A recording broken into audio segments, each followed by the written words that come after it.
காய்ச்சல் அடிக்கிற மாதிரி இருக்கு. அப்படியா? அஷிஷோ, ஆமா சார், லேசா உடம்பு சுடுது. வீட்ல தெர்மாமீட்டர் ஏதாவது இருக்கா?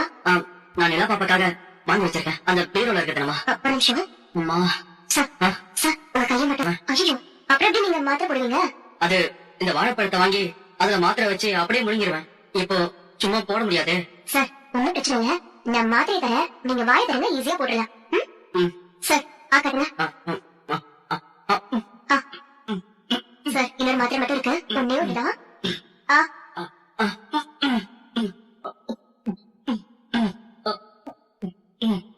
என்னாச்சு? ஒரு நிமிஷம் இருங்க. சார், சார், இந்தாங்க, கொஞ்சமா விபூதி மட்டும் வாயில போட்டுக்கோங்க, கசப்புக்கு. நான் பேசுறேன் சார். பரவாயில்ல இருக்கு. என்ன சொல்ற? ஆமா, அவன் பேர் கதிர். இங்க பக்கத்துல தான் ஹோட்டல் வச்சு நடத்திட்டு இருக்கான். எங்க தனம் நீ சொல்லிருக்கல, அவன் தான் இப்ப அவங்களை கல்யாணம் பண்ணிருக்கான். திடீர்னு வந்து சட்டை பிடிப்பாரு, நல்லா கனவா கண்டா தெரிஞ்சவன